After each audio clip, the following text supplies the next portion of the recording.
মন্ত্রী পরিষদে তিনি কোন দায়িত্বে কোন আকীদা বিবর্জিত ব্যক্তিকে বসায় দিলে এদেশের মুসলমান মেনে নেবে না, মেনে নেবে না, মেনে নেবে না। মির্জা গোলাম আহমদ কাদিয়ানী আসছে, মোকাবেলা করছে উলামায়ে দেওবন্দ। মওদুদি আসছে, সাহাবায়ে কেরামের সমালোচনা করে মোকাবেলা করেছে উলামায়ে দেওবন্দ। ঘরের ভিতরের সূত্র হোক, বাহিরের সূত্র হোক, আপন হোক, পর হোক, আকীদা বিরোধী কথা বললে কাউকে ছেড়ে দেয় নাই, যার ফলে মাওলানা সাদকেও সারি নাই। আজকে পরিষ্কার ভাষায় বলতে চাই, ঢাকা শহরে মসজিদের সংখ্যা কত? মসজিদের সংখ্যা কত? 2.5 লক্ষ মসজিদ। মসজিদগুলোতে ইমামতি যারা করে তারা উলামায়ে দেওবন্দ, যারা খুতবা দেয় তারা উলামায়ে দেওবন্দ। প্রতি রাত্রে হাজার হাজার নয়, কোন রাত্রে লক্ষ লক্ষ মানুষের সামনে কথা বলি। বাংলাদেশ ইসলামকে টিকিয়ে রাখার জন্য যখন দেশটাতে বিজাতিদের রাষ্ট্র প্রতিষ্ঠিত হবে পাইতারে শুরু হয়েছে, হযরত হাফিজ জি হুজুর মাঠে এসেছেন। দেশে শিখা চিরন্তন জেলে যখন এই দেশের মানুষকে যখন মুশরিক বানাইবার চেষ্টা করেছে, আমরা আন্দোলনের সংগ্রাম করেছি। শাইখুল হাদিসের নেতৃত্বে তসলিমা নাসরিন কোরআন পরিবর্তনের কথা বলেছেন, আমরা আন্দোলন করেছি। খতিব উবাইদুল হকের নেতৃত্বে যখন হাইকোর্ট থেকে 2 জন বিচারপতি ফতোয়ার বিরুদ্ধে রায় দিয়েছেন, আমরা মাঠে নেমেছি। মুফতি আমিন সাহেবের কাঁধে কাঁধ মিলায়া যখন শাহবাগে নাস্তিকেরা মুর্তাদারা এদেশের আলেম উলামায়ে কেরামের বিরুদ্ধে, নবীর বিরুদ্ধে, রাষ্ট্রের বিরুদ্ধে ষড়যন্ত্র শুরু করেছেন, আল্লামা আহমদ শফীর নেতৃত্বে শাপলা চত্বরে রক্ত দিয়ে আমরাই তার হেফাজত করেছি।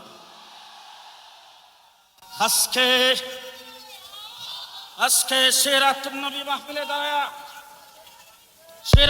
মাহফিলে দাঁড়ায় পরিষ্কার ভাষায় বলতে চাই, বাংলাদেশ উলামায়ে দেওবন্দের জামাতের দেশ।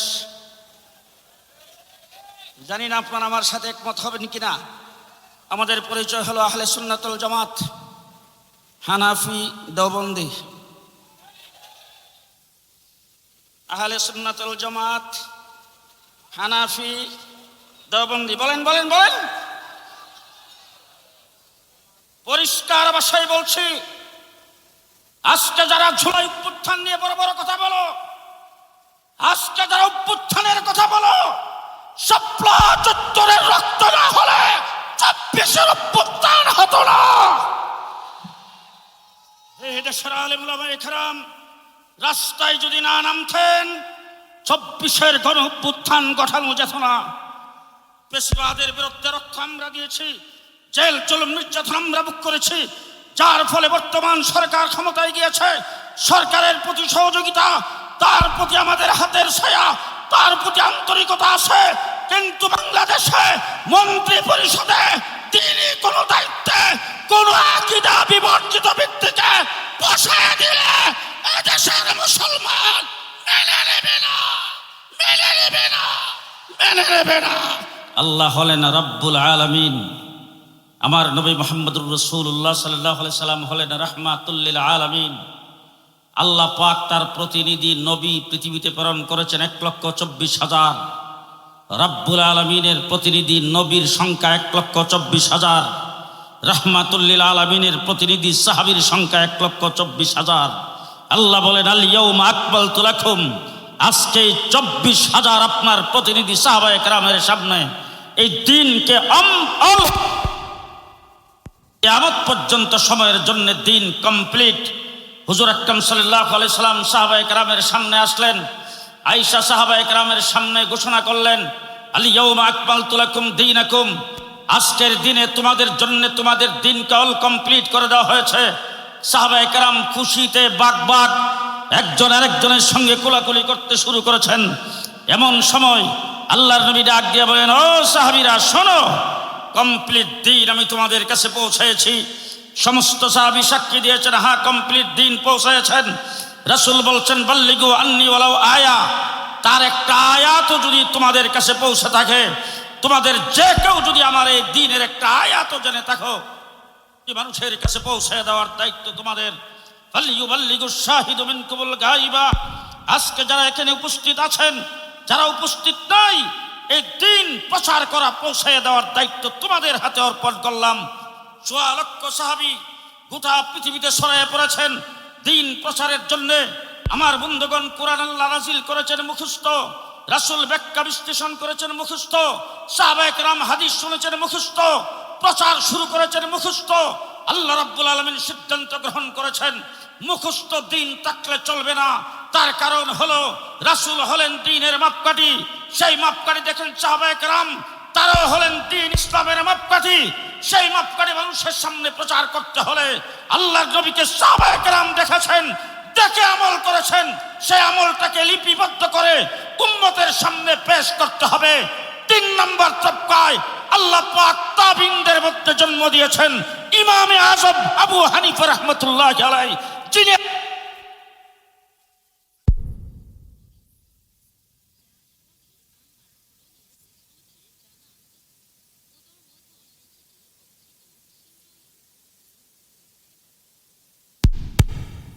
রেখে কথা বলার কোনো প্রকার হক আমার নাই, কিন্তু তারপরও যেটাই দিতে চাই, মুহাম্মদুর রাসূলুল্লাহ সাল্লাল্লাহু আলাইহি ওয়াসাল্লাম দ্বীন প্রচার করার জন্য, আপনারা আমার সাথে একটু বলবেন, দ্বীন প্রচার করার জন্য কাকে দিয়েছেন? দ্বীন প্রচারের দায়িত্ব কাকে দিয়েছেন? বলেন, সাহাবায়ে কেরামকে দিয়েছেন, ঠিক না ঠিক?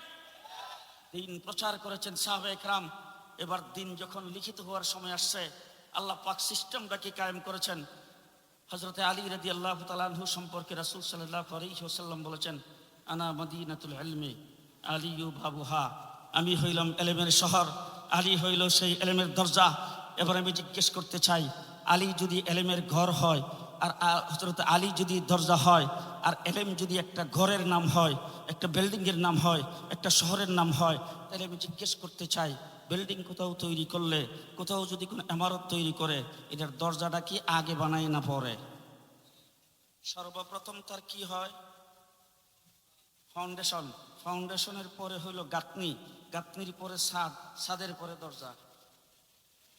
জি, হুজুর আকরাম সাল্লাল্লাহু আলাইহি সাল্লাম বলেছেন, আল্লাহ তাবারক ওয়া তাআলা উতিতু উলুমুল আউয়ালিন ওয়াল আখিরিন, আউয়াল এবং আখিরের ইলম দিয়ে আল্লাহ পাক আমাকে পৃথিবীতে প্রেরণ করেছেন। রাসূল বলেছেন, ইন্নামা বুইসতু মুআল্লিমা, আল্লাহ পাক আমাকে সৃষ্টি জগতের মুআল্লিম বানায় পাঠাইছেন। সেই মুআল্লিম বলছেন, আমি হইলাম ইলমের ঘর, ইলমের শহর, আলী হইল সে ইলমের দরজা। তাইলে দরজা যদি হইতে হয়, নিশ্চয়ই আগে ফাউন্ডেশন আছে। হযরতে আবু বকর সিদ্দিক হলেন এই দ্বীনি ইলমের ফাউন্ডেশন। তারপরে আসেন সেই দ্বীনি ইলমের সব দেওয়াল হলেন, গাঁথনি হলেন হযরত উমর ইবনুল খাত্তাব। দ্বীনে ইলমের সাদ হলেন হযরত উসমান। আমার হযরত আলী রাদিয়াল্লাহু তাআলা আনহু, তিনি হলেন দরজা। হযরত আবু বকর সিদ্দিক আল্লাহর নবীর পরে খলিফাতুল মুসলিমিন হয়েছেন, রাষ্ট্র পরিচালনা করেছেন মদিনায়, তিনি ইমামতি করেছেন মদিনায়, সৈন্য প্রেরণ করেছেন মদিনা থেকে, ইন্তেকাল করেছেন মদিনায়, দাফন করা হয়েছে রওজাতুম মিন রিয়াজিল জান্নাহ, রাসূলের পাশে মদিনায়।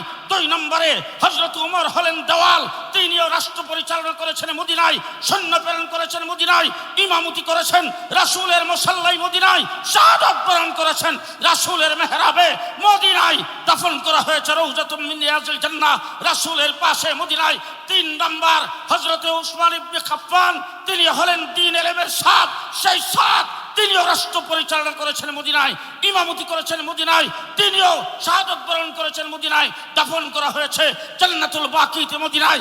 4 নম্বর আলী ও বাবুহা, আলী রাষ্ট্রপতি হয়ে খলিফাতুল মুসলিমিন হয়ে দরজা যায় খুলছে কুফায়। হযরত আলী রাদিয়াল্লাহু তাআলা আনহু কুফাতে মাদ্রাসা কায়েম করেছেন, ইমামতি করেছেন কুফায়, রাষ্ট্র পরিচালনা করেছেন কুফায়। আলী শাহাদাত বরণ কুফায়, আলীকে দাফন করা হয়েছে কুফায়। ইমামে আজম আবু হানিফা জন্মগ্রহণ করেছেন কুফায়। আলীর দরজা দিয়ে ইলম বের হয়েছে, ইমামে আজম আবু হানিফা সেই ইলম গ্রহণ করে এই উম্মতের জন্য কুরআন এবং হাদিস থেকে 13 লক্ষ মাসালা বের করে এই উম্মতের জন্য লিপিবদ্ধ করে দিয়েছেন। আমার বন্ধুগণ, শেষ কথা সংক্ষেপ, দেশটা ইংরেজের দখলে ছিল। ইংরেজ থেকে এই দেশ আজাদ করে আমার কাসেম নানুতুবির জন্ম না হলে দেশ আজাদ আমার মাহমুদুল হাসান দেওবন্দের জন্ম না হলে দেশ স্বাধীন হতো না, তারেক সাহেব প্রধানমন্ত্রী হতে পারতেন। আজকে পরিষ্কার ভাষায় বলতে চাই, যারা ইসলামী মূল্যবোধের নাম দিয়ে ক্ষমতা গ্রহণ করেন, যারা মাথায় পুট্টি বেঁধে হাতে তসবিহ নিয়ে শপথ বাক্য পাঠ করেন, জেনে রাখেন উলামায়ে দেওবন্দের আন্দোলন না হলে দেশ স্বাধীন হতো না, আপনারাও ক্ষমতায় যাইতে পারতেন না। দেশের স্বাধীনতার মূলে আমরা উলামায়ে দেওবন্দ দেশ স্বাধীন আন্দোলন করেছেন।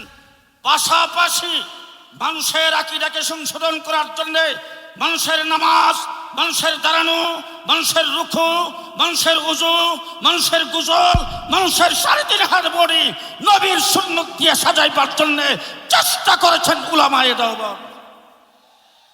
বাতিল যেই দিক থেকে আসছে সেই দিক থেকে বাতিল আসার জন্য বাধা দিয়েছেন উলামায়ে দেওবন্দ। আমরা কাউকে ছেড়ে দেয় নাই।